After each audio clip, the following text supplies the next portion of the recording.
setting up that schedule, because, you know, that person has to be organized, right? The 7-figure business person has to be organized. They can't leave things to chance. They know how to do things. And then moving forward with intention and focus to serve others each day, right? Like really looking at and being intentional with touching somebody that I can add value to or impact their life. And then helping people feel clarity about who they're becoming, right? So that was like one of mine. And another area I looked at, I said, I am an athlete, right? So when I look at my fitness goals and, like, you know, how I want to, you know, the weight I want to be at and things like that, it's really so that I can perform better, right? That's a huge piece of my why is to do that. So, you know, as an athlete, you know, I see myself lean and strong and you know, enjoying the process of growing through that training season to ultimately get to that race, you know, where I'm improving all of that time, right? So seeing that identity helps me to then create those outcomes, you know, and say, you know, those times where I like maybe get anxious and want to dive into the ice cream, you know, what would Tina athlete do right now? She'd probably go take a walk or meditate or read a book or something, you know, to relieve that in a much healthier way, right?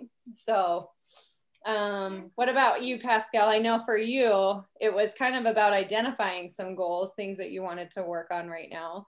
Yeah, so, well, in 2004, I did 2 years of oil painting, and I have oil painting that I did in my house everywhere on the wall, and it's always 2004, and I never touch it after that. So I want to go back and do it. I want to draw and I want to paint. So I got my stuff out. I got my pictures I want to do, and I start drawing on the things, and I want to go back and doing this. So I want to be an artist. I want to develop that. Go back to things. I have my crayon. I got everything put out in this place, so I use them. I deleted my application on my phone to do silly stuff, and I'll try to concentrate on that. And the rest, I want this year, I mean, I did last year, but I want this year, as soon as the snow melts, I want to be a runner. I want to do that regularly. I want to go back to doing the running program. I mean, I train now pretty regularly, but, you know, I want to do more. But they say to join the culture, and people that do that every day, that feels normal and you're part of it. My Beachbody is the only place where I have people that train every day. Somehow all my friends, they do other stuff. They work a lot and they have other activities, but they don't train. So I count on Beachbody to be my teammates to get me going on this, because somehow I don't have friends that are doing sports that much. So I have to find new friends. Wonderful. And I bet there are clubs and things, you know, now that you like you have that identity, right? I am a runner, like that you can find those places where those people are. We're going to talk about that today too, right? With I think the first law where, you know, the second law where we're, you know, creating and finding that community too. So we'll talk a little bit more about that. Yeah. Awesome. Good. I love those two. Good. Tina, are you training for a run? Are you going to be in anything? I will be in about, well, I haven't decided how long. Within the next 4 to 6 weeks, I'll start training again. But yeah, I've got the 2 biggest races that I'll schedule. I'm sure I'll try to find a few more. We'll just see how COVID allows for that. But I've already signed up to and committed to race a half Ironman distance at the end of July and a full Ironman distance at the end of October. So this year. So, and that was deferred from this year when I was supposed, or last year when I was supposed to race in St. George. So yeah, so I'll be training right now. I'm just really enjoying doing some different things. I bike and run and stuff, maybe, you know, once or twice a week, but you know, right now just kind of working on some physical therapy from some injuries that I had the end of last year, and, you know, just the Beachbody workouts, which I love. So I don't know, I'm not that triathlete where I just train continually. I like to have a little bit of a break and then come back to it fresh and excited and do that too. So we had a lot of fun doing the running program though, and it'll be even nicer, I think, in the spring when the weather is nice. And well, that's a problem in Quebec. I mean, it's an excuse. I know some people are still running outside when it's minus 20 and they put different gears, but most people, in November, we put everything away and we get it back out only in April. So we always stop for 5 to 6 months doing outdoor stuff. I mean, I do winter sport, but running and everything, you kind of always have a break. So it's hard to get going after. Yeah, that's where I think having a race like really helps with that, whether it's a virtual race or, you know, something, because it's kind of that goal, that carrot that can kind of carry you forward in some sports like that. So, but yeah, I think it's great. Like, it's just, we don't have to look at that as we're giving up on that goal. We can just look at it as kind of shifting what we work on at different times of the year too, right? To fit that. Cause I can the muscle on the legs going. Yeah, I wouldn't be out there in negative 20-degree weather running. That would not be me. No. Maybe at one point it would have been me, but not now. Yeah. So awesome. Well, okay, good. Tonight we're going to dive into chapters 4 through 10, I guess, and talk about the first 2 laws. So you'll remember there's 4 parts to our habits, right? Do you guys remember what those 4 parts of any habit are? Well, the cues, yeah. So the first part. The rewards, but I don't have them in order, but yeah, you got it. So we have a cue, right? Which is basically what starts, you know, that habit happening. So a craving, right? So we do want something from that.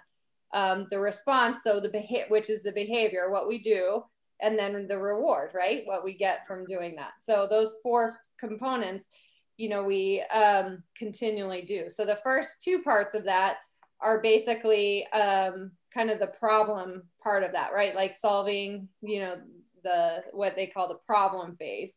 So we're going to talk in that first part about the cue and the craving tonight, you know, and how to kind of help that. So James in his book, right, he brings up 4 different laws that help us through, 1 law for each stage of that habit loop, right? You know, that we go through.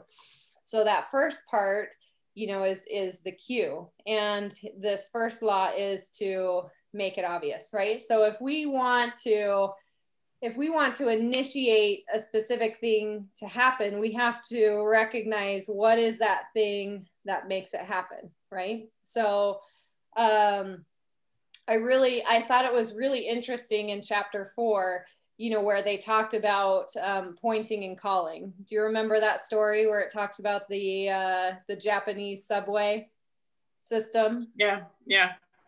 So tell us a little bit about it, Pascal. What did they do?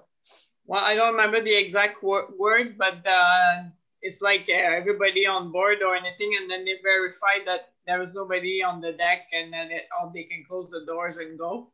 Mm-hmm. So one day there was something, so they were able to react very quickly and prevented an accident. Yeah, because awesome. They were used to, because when you call it, it becomes an habit and you do it regularly. So it forces you to double check and do the verification. By talking out loud. It reminds you to do it. Yeah. I thought that was awesome because the way I studied in college and memorized things was I would say it verbally over and over again. And that does help when you actually say it and not just in your mind, but verbal. Yeah. Get that out there. It does help. Sure. Yeah. That's a great application for that, right? You know, to think of that. And so he talks about how, you know, that just our first step into kind of is awareness, right? We need to be aware of, before we can change a habit, we need to be aware of what is happening with that habit. And so many times, like, it's just automatic, you know, because we've done something so often and so many times that we just don't even, you know, we don't even think about it. We find ourselves in that behavior and never kind of step back to say, well, what initiated that behavior, right? Like for me, I would, you know, like, so 3:30 was always an anxious time for me. You know, I'd have to leave to go get my kids from school. And every time I'd walk out the door, I go right past my pantry. So my pantry door is right next to my garage door, right? So I would just find myself every time just stopping and, you know, grabbing some crackers or a handful of this or a handful of that, right, on my way out the door. And, you know, when I started using the containers, I started, you know, that obviously it doesn't fit into the system, right, to just unmindfully grab a handful of crackers. So I started to try to figure out like why I was doing that, right? And backing up, the cue was actually walking out the door to get my kids, right? But what was happening was that I was anxious because in my mind, I was rolling through all of these things that I hadn't gotten to, right? And now wouldn't probably get to that day because, you know, when I picked up my kids, it was over. Yeah, now it's my second day. I got to focus on my kids, right? So I was anxious and I would walk out, and that would be my way to kind of resolve that, is to emotionally eat, right? To try to fill that void there. So, but isn't that interesting, you know, to find those things out, right? Like what those cues are. And then, you know, so what I did for that, you know, because that craving was to calm the anxiety, right? So the first thing that I did was I started drinking my Shakeology in the afternoon. So instead of going to the pantry right before I left to get my kids from school, I would make my Shakeology and I would take that out the door, right? So, you know, it was still kind of food, but it was so much better, right? It was such a much better thing for me to be having. It was intentional, right? Because that was something I wanted to make sure I included every day, right? So I was able to kind of recreate that habit loop with a different response to that same cue once I understood what that cue was, right? So I love that idea of pointing and calling, and it might sound unnatural for us to speak out loud, to say things that are happening, you know, or like, okay, now I'm going to do this, now I'm going to do this, you know, but I think it'll help us with our awareness to really see what's happening, right? Because that's the thing we need to do to understand those cues. We need to make it obvious. We need to see what's really happening. So in the email that I sent to you tonight, and I don't know, it referenced it in the book, so I don't know if you've already printed this out or did this activity, but it talked about filling out that habit scorecard, right? Which is printed, but I looked at it. Yeah. Awesome. Right. So write that down as an action to take tonight, you know, in the next couple of days, is to fill out that habit scorecard. Now it probably will be very lengthy. We have lots of habits that we do throughout our day, right? Yeah. Mm-hmm. But, you know, that exercise is to just write down all your habits and then label those. Are they positive habits? Are they negative habits? Is it a neutral habit? So because that first step, we need to have that awareness of what's happening. And I think what's helpful with that habit scorecard is not only are we going to gain awareness, but we can use that scorecard all throughout the rest of this book in applying, right? You know, so as we, you know, look to stack habits, right? We talked a little bit about habit stacking last week, I think, but, you know, a great way to help us to do the things we want to is to tie it to something else we already do. So if we know, like, for example, so we have that free picky eaters group this week on Facebook. And our challenge today was to take 20 sips of water in the morning, right? When you first got up, take 20 sips of water. That was it. That was the only challenge. And it was interesting, you know, some people that was really easy, or they already had that. Other people, it was like, oh, I would never think to drink water in the morning, or, you know, how do I do that? There's just that great benefits, like water will help us to start our systems up, you know, help to wake us up. There's so many great benefits to water in the morning. So I was sharing a story about learning that, right? So I thought, because it was hard for me too, I didn't think to drink water in the morning, but I started putting a water bottle in my bathroom because what is something that we do every morning? We get up and we use the bathroom to brush our teeth, right? Yeah. So I put that right by my toothbrush holder, just a water bottle, and I would drink, 8, 16 ounces, whatever I felt like, just drink. I didn't kind of put an amount on it.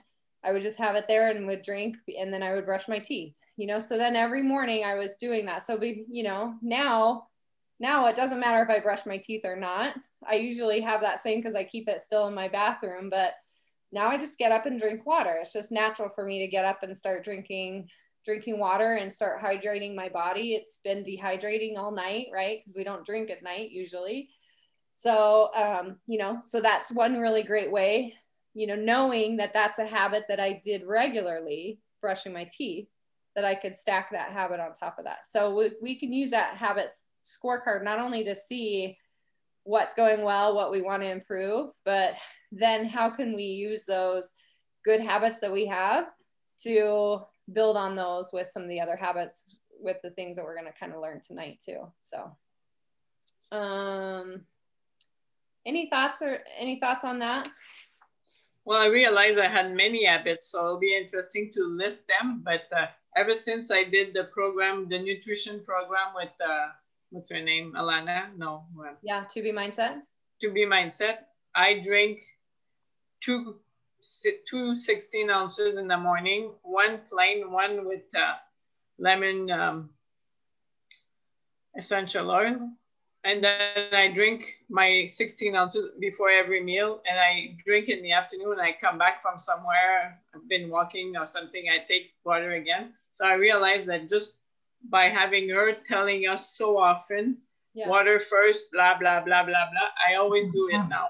I just don't have to think about it. It's just automatic. And you know what? She taught us to habit stack too, didn't she? Yeah. Right? Yeah. She's like, drink it before you have your meals, drink it before you have your snacks. And, even if we just do that and don't drink it a lot of other times during the day, likely, most people are getting enough water that way, I find a nice glass that contains 16 ounces. So I just fill it, and it's like drinking 2 cups, but I don't realize it because it's so big and it's round and I like it. So yeah, just having the glass, I like it's fun.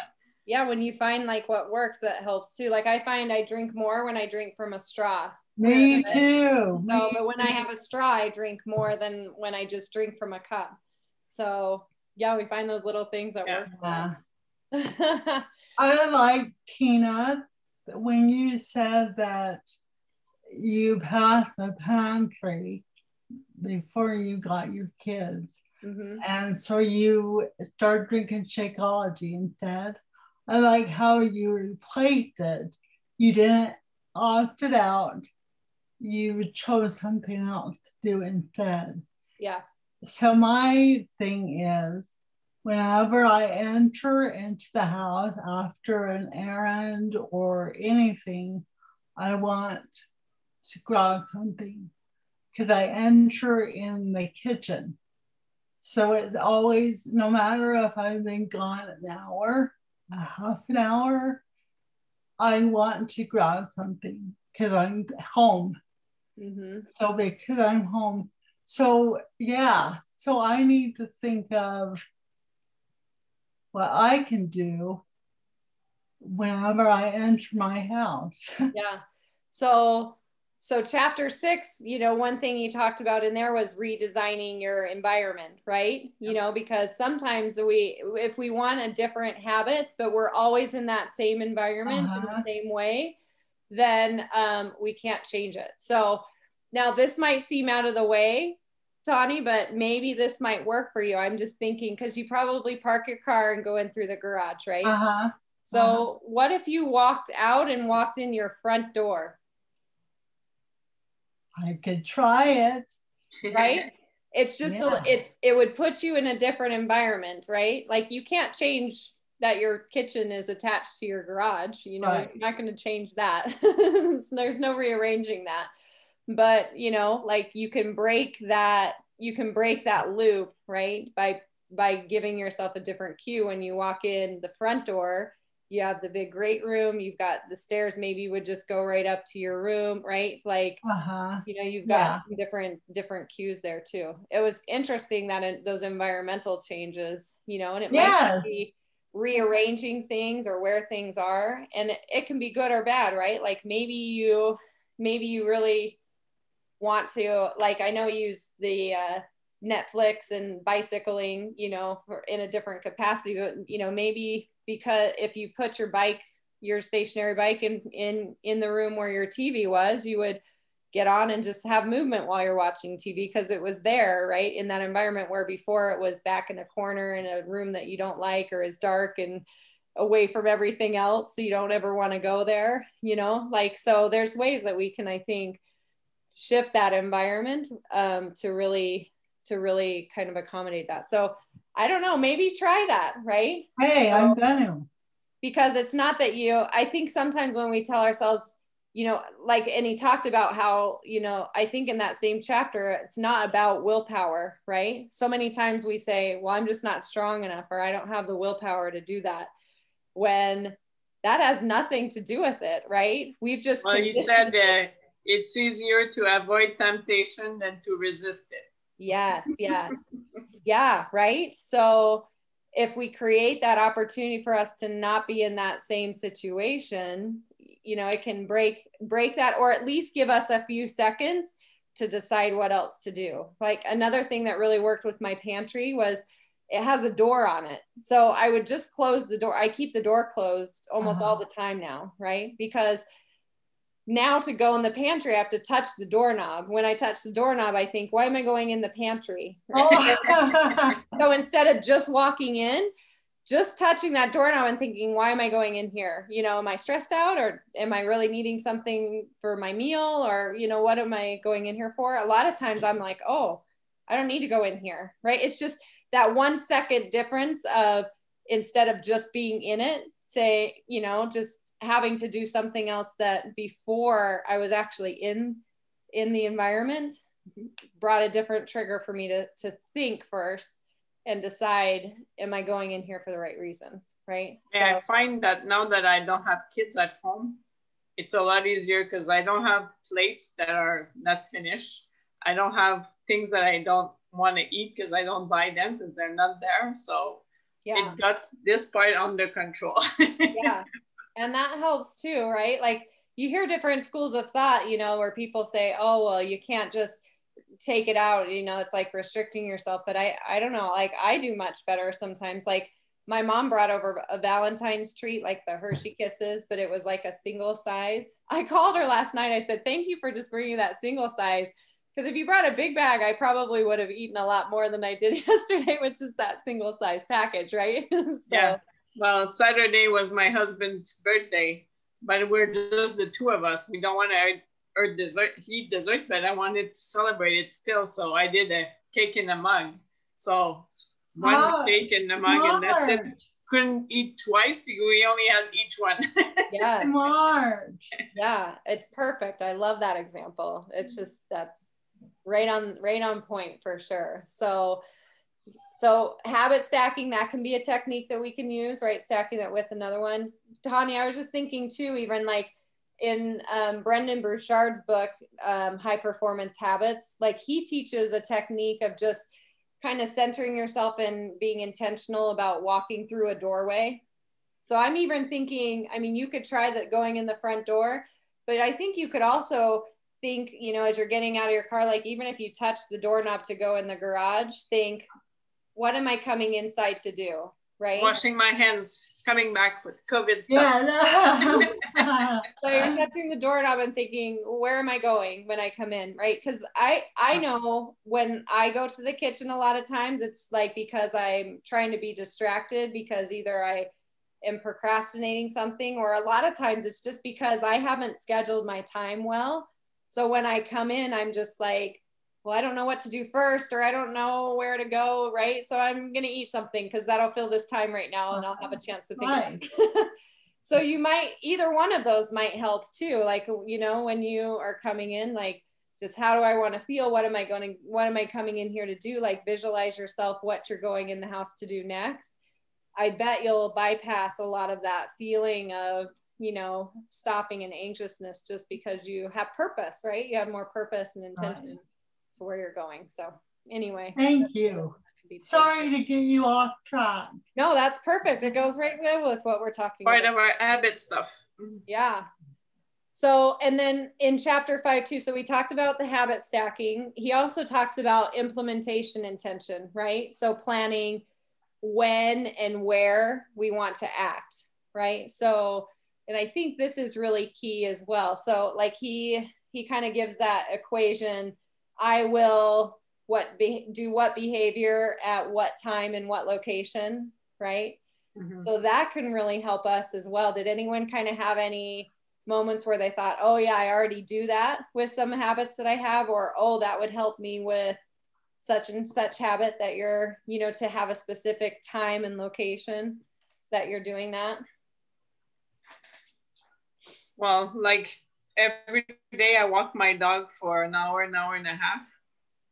And if I would tell myself I'm going for an hour walk, it looks too long. It looks like it's gonna take too much time in my day. But I know now that every day after lunch, because I don't work, I'm lucky for that right now, I take the dog in the woods and we do a trail. But I think about the wood and the trails and the trees. I don't think about how much time it's gonna take. But every day I do it at the same time. And then when I come back, I continue my day. But I don't ask myself, do I feel like going for a walk? Should I go for a walk? I just know this is part of my routine. I do it every day.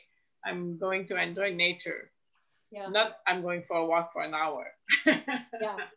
And I feel good when I come back. I listen to music or I talk with my husband if he's there. But it's part of just a routine now.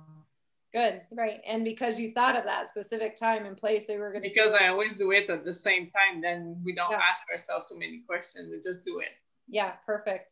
He said in the book, one quote that I really liked, he said, many think they lack motivation when what they really lack is clarity, right?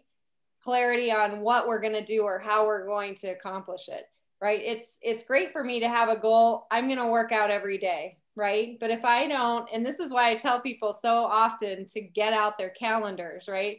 Because if I haven't specifically put that in a specific time and I know where I'm going to be, I will easily push that off, right? And never get it, or wait till the evening and say, I'll do it tonight. And then that never happens for me. I know I won't do that stuff at night. So just having clarity. I get in that rut with a lot of the things that I don't really necessarily love to do for my business, but are important for my business, right? It's so easy to push it off. And then I never, and then the growth that I want to experience doesn't happen as quickly, right? Because most of the time I just don't do that stuff. I just shuffle it till tomorrow or say I don't have time, because and it's not that I'm not good at those things or I can't do those things. It's that I haven't specifically given them space and time to get them done, right? That clarity isn't there to do that. So I really loved that thought. And, time and location are the most common cues that we have. So if we give ourselves specific times and locations that we're going to do specific things that we want to do, we are 100% more likely to get those done. So think about that. If there's habits that you want to get to, right? Like you have good intentions, you start every day wanting to do these things, but they never quite make it into your schedule.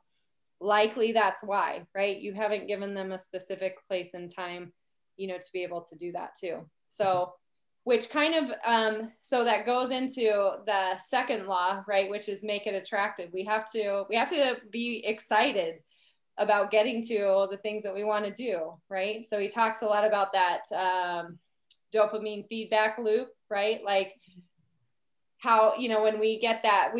So you can see this with like exercise or when you eat something pleasurable, right? Like Tanya, a really amazing chocolate dessert or something like that, right? We get that hit of dopamine. We enjoy that. It's pleasurable for us. So, and he talks about how, really it's not the reward itself that we get that fulfillment from.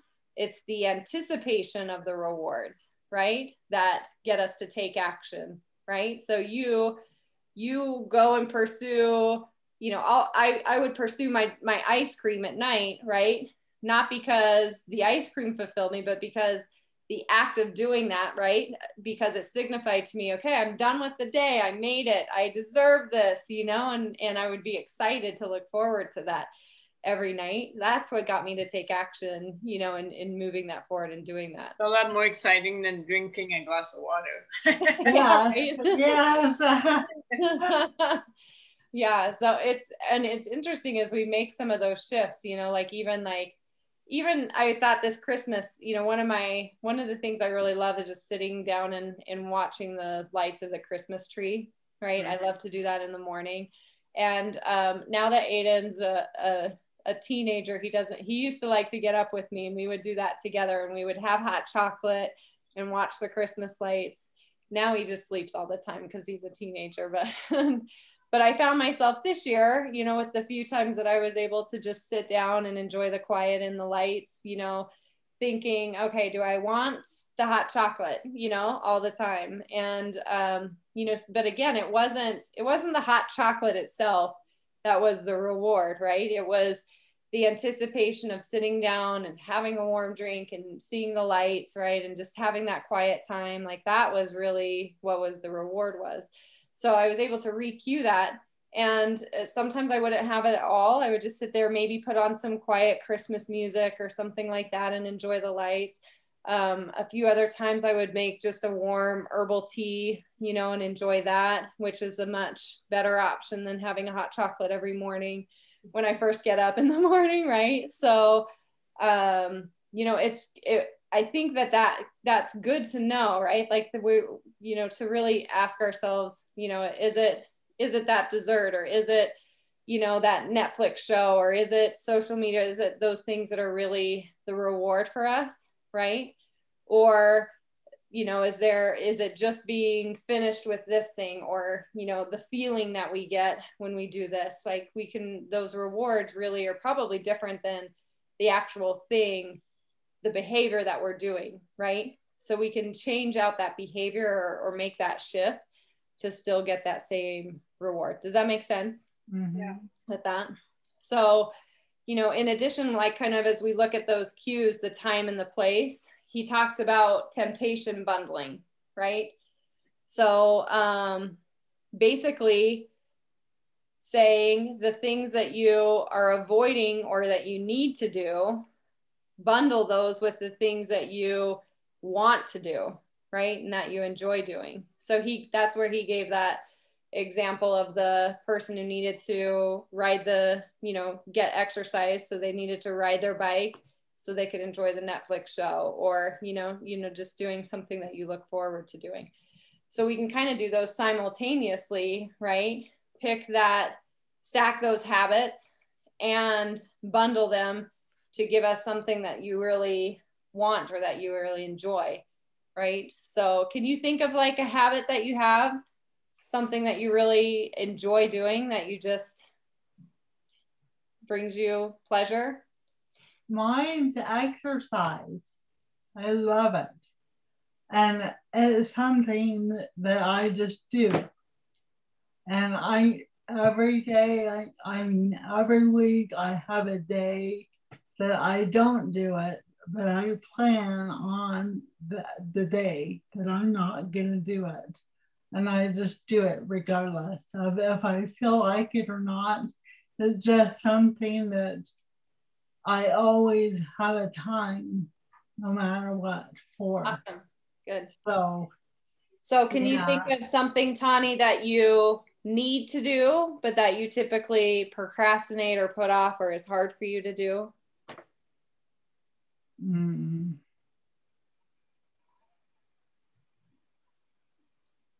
I'm thinking.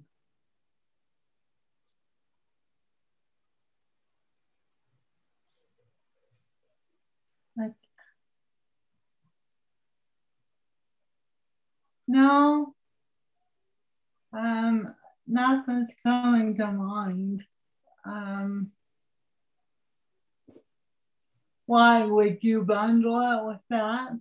Yeah, I was gonna say, yeah, like your reward really could be your exercise because you look forward to that so much. So if there was something, that you procrastinated or find unenjoyable, right? Or you're like, oh, I never want to do that thing. Can you give one, Pascal? What did you say? Cleaning the bathroom, or okay, or my room, cleaning my room. I don't, or organizing, going through all the papers and throwing out things and stuff like that. I hate it.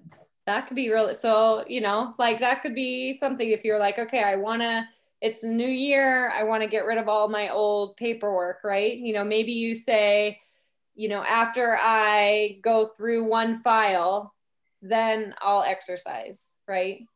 So, oh, I see. Okay. So it's small, right? It doesn't have to be like, I have to go through all my files and then I'll exercise, but maybe you just pick like, I have to go through 10 pages of paper, right? And then and then I exercise.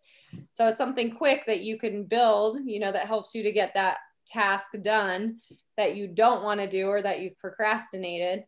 And then you get to, you do it because you're excited to get to what you love to do, right? Which is your workout, to do your workout. So that could be something like, even if you're trying to build a better morning routine, like maybe you want to read a good book, but you don't make time to read, right? That's me. That you?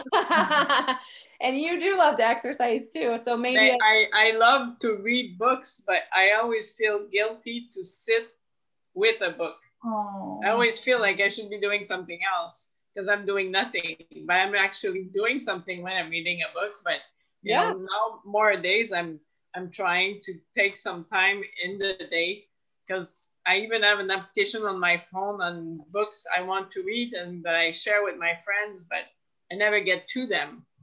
I mean, when we're on vacation, we take the time to read books. It seems like on an everyday life, I never take the time to sit to read a book. Yeah. I sometimes felt that same way, felt like if I was reading, it needed to be this, like development, and that I could never get to those just, fiction books or, a book that I just wanted to read to escape, right? It just, that didn't serve a purpose. Yeah. I do that now too, and it's great. So what have you done? Have you done anything to do that, or can you see anything you can kind of tie that to that will help you? I read so much stuff now about mindfulness and meditation and everything, and I convinced myself that it's good for me and it's a good thing and it's good for my brain and it's good for my relaxation and it's good for my learning. So I feel less guilty. I just take the time. Yeah. I try to take the time. Good. You sit with it or you sit with something and you do something finally, but I always felt like I was losing my time before. Yeah, that's awesome. Good. And I've liked, it gives you so much more pleasure to look at it as a reward too, right? I tell myself, okay, if I work an hour on this project, or if I work 30 minutes on this project, I'm going to take 15 minutes and stop and just read, right? And it's nice too, because you look forward to that and you give yourself permission to do the things which we should have permission to do, right? And we ultimately will get more accomplished, which is the goal, right? Because we are doing those things that we maybe procrastinated or didn't want to, Well, I had learned one day too, somebody tell me, when you pass somewhere in your house and something is dirty, the mirror is dirty or something bugs you, instead of saying I'm going to do it tomorrow, I'll do it the day I do the cleanup or anything. Everything that takes less than 5 minutes, you should do it right away. Yeah. So if I pass beside something and I said, okay, finally washing the floor is not that long, but you have to get to it. So I wash the floor, then after I can sit and read my book. Yeah. That's such a great tip too. I don't try to do the whole house the same day because that drives you crazy. So I do a bit at a time.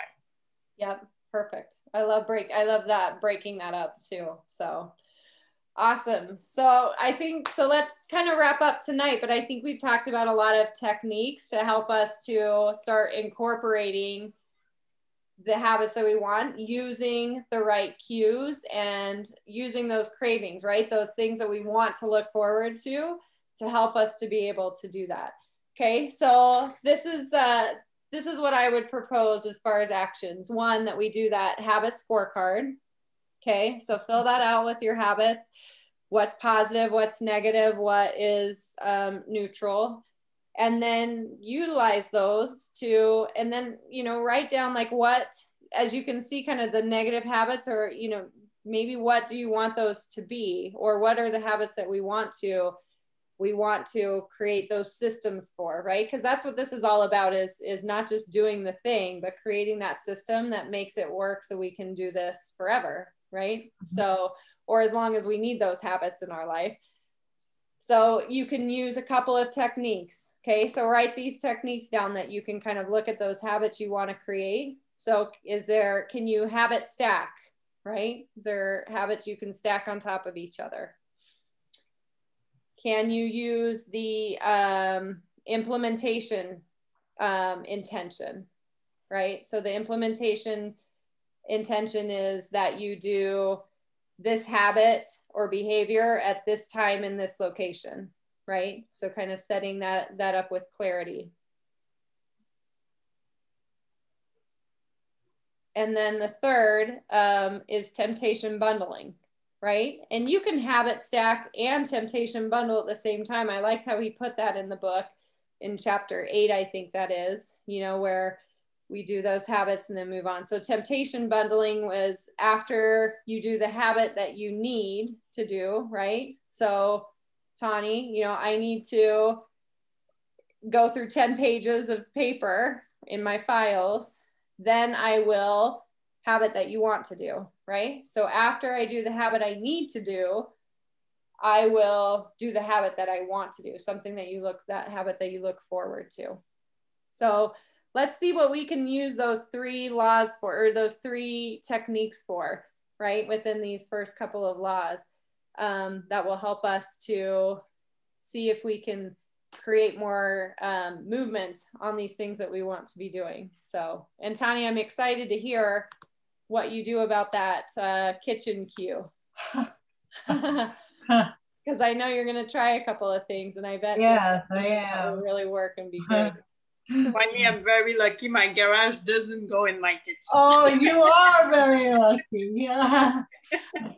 I know. I do this. I am the same way. Like I walk right into my kitchen too. So that I think it's a really great thing that you just have that awareness that that's happening too, right? You know, and that's something that you can do to help that too. So awesome. Okay, so for this week we're reading chapters 11 through 17. Which will take us through the 3rd law and the 4th law, which will be fun because that's the our behaviors, right? And the rewards that we get. So, which is make it easy and make it satisfying. I love that one, don't you? Make it easy. Yeah. The easier we can make things, the better. So, yeah. And we'll talk about feedback and using, you know, those different techniques this week, and, you know, any aha moments with our scorecard, and then go through those chapters with the 3rd and 4th law. So, and you guys share in the Facebook book in the group. I haven't been really good at doing that, but, you know, like when you come across, you know, a part of the book that you really like, or a quote or something like that, don't hesitate to throw that into the group. I think that's great for us to be sharing those, and we can kind of even have little mini discussions through the week on things that are making an impact on what we're reading. So, and for me, it always helps too to, you know, keep me on track to read a little bit each day rather than bulk read, you know, because I think I know I learn more if I just read a little bit and digest it and apply it, and then read a little bit and digest it and apply it. So hopefully that's a good opportunity for us to do that too. Yeah, sometimes you read something and you think, oh, it's so obvious, but it's not that obvious. You really have to sit down and relate it. Yeah. So, and it's fun to see, like, I love that I am not only finding a lot of things that I can improve on and use through this book, but some things where I'm like, oh, I'm doing that, you know, I feel good, I'm doing that already. And that's fun to recognize too, that we're already through things that we're doing, like making some of these tiny habits. So you know, one thing we didn't talk about, but was in these chapters was just, you know, how a lot of times the groups of people that we're around really help us or hinder us, you know, from adopting the goals that we have. So, you know, he said, you know, surround yourself with people who want to achieve the same things that you do, and also people that you have something in common with already, right? If we have those two things, it's even more likely that we'll be successful. And I just, I felt so good that we have this community, you know, to be able to work on that, you know, we have the habit trackers that we're using, you know, hopefully people are using that tool each month to, you know, work on some of the things and record our progress and make small changes. I love that we're doing some of those things, and we already have that network, especially, you know, to work on our health and our fitness. And I think we're kind of expanding to just, you know, be here and helpful for other goals that we have too. But I know health and fitness is just something we really, and our nutrition is something we really want to make good headway. You know, we want to feel good about, we want to have those good things in our life. And so I'm really glad that we have that here together. So I share it with you, but I really liked what AuthorMed says for Valentine's Day. I love you more than my yellow containers. Yeah. It was really cute. That was so fun. I love that you sent that to me. It's like, in the bracket I'm in, I'm only allowed 2, but it goes by so fast. It's like, I can't eat anymore. Yeah, those yellows go fast for sure. Yeah. Well, and I wonder too, like if you guys, and maybe pull the group a little bit too, but you know, would there be value in like creating like buddies in the group or things, you know, people that you had something else in common with already, you know, to help support each other? I don't know. What do you guys think? Would that help more? You know, if you had... I look up to you all the time. I know some people, you guys live maybe close by and you see each other at different times. Me, I felt like I'm the only one from Canada.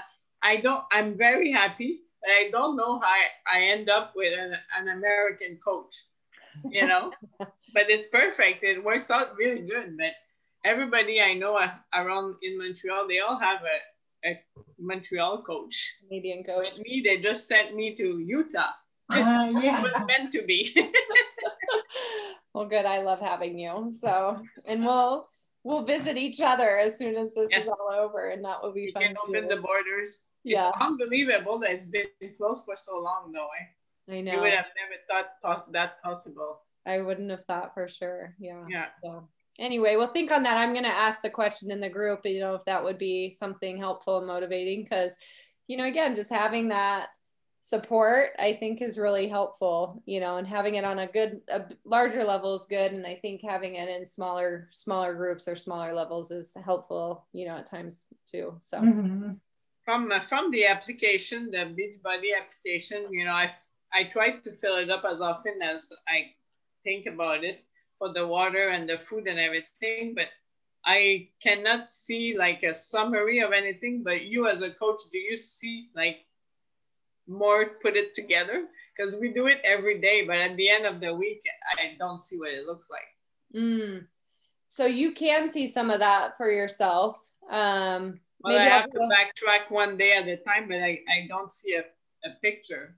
Yeah, I think you can. I'll do like a little video and show people how to use that maybe a little bit better. So, and let me look into that and make sure from the challenger side versus the coach, you know, I have a coach portal that I can get into and see, you know, what everyone's done. Obviously you would just see it for you, but yeah, I think you should be able to get a little bit better picture. But you're right, like some of those things, it is really hard. Like you can't, like, it would be nice if there was like a Dropbox or something that you could, you know, just see like your measurement progress or something, instead of just what the total measurement loss, like go back to those days where you've already logged that a lot more easily rather than having to scroll back through each of those. I know exactly what you're talking about with that. So let me look and see if I can kind of create a little bit more clarity around the visibility you do have. And always, I put a lot of plugs in actually for that, because even as a coach, it's not really as easy as I would like it to be for me to see your progress, you know, to see what you've done as quickly as I would like to. Times like I have to do a lot of searching, you know. I realize too that sometimes I forget to do the Shakeology because I take it, I drink it, I forget to take the picture, and then I forget to put it in. I said, oh, shoot, I did it. But it's nice that, yeah, you wish you could, there was some type of syncing. Like it's nice with the workouts now, right? You can kind of sync it to the app so that it pops up and says, you finished a workout, and you can just put it in. Exactly. So yeah, again, like you can just kind of, you can maybe even use these techniques to do that. Like I had to stack that habit, you know, to try to do it. So I would just, right after I finished my workout, I would get into the app and log my workout, you know, so I stack those because I would forget too. And still I'm not perfect at it. And there's days that I forget to put it in, and then, you know, go back and have to put it in a different day or something. But because from my Fitbit watch, I have an application on my phone, but every week they send me the average sleep out time and this and that, and how I improve over the week. Or so that'd be fun if Beachbody one day get to that. Yeah, that's a good idea. I like that summary feature. I can send in feedback. So I think that would be really awesome to just kind of see that. And that shouldn't be hard to do with all the data that they have gathered. So, but that would be great for you. That would be great for me, you know, so that we could gauge that better on a weekly basis too, I think. So just fun.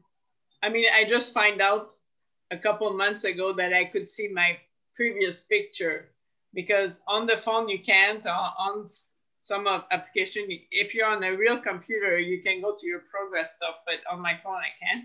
I never noticed I could see my previous picture. You can see some things on the computer then too, as far as your progress. Yeah, that's good to know. Okay, good. That's good. I didn't know if Beachbody, if you could get into the BOD group at all from a desktop as a customer, but you can. Yeah. Good. I think so. But I can on my iPad. Now I'm on the laptop. I don't know if I can. I have to double check. I don't know anymore. Okay. Yeah.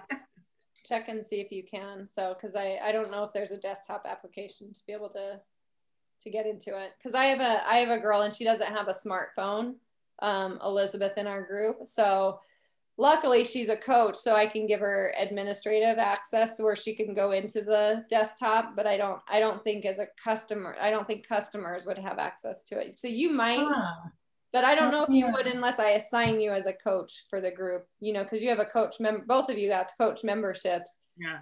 But I would have to assign you as a coach in the BOD group, not just as a customer. So I don't know. You're right. I think there's a lot of ways they could make some improvements for sure. I like using it. I like being, you know, the tracking it just again from that habit standpoint. I like using the BOD group versus a Facebook group for that. But man, there's some things that are accessible on Facebook groups that I wish they would add some features in that we could use it a little bit more versus. Yeah, but like when I answer your survey during the weekend, I go back to my Fitbit application. I can tell you the average hours I slept, otherwise I wouldn't know. Yeah, that's really good. That's awesome. Fitbit tells me. Yeah, good. Okay, awesome, you guys. Thank you. Okay, have a good week. Yes, you too. We'll talk to you later.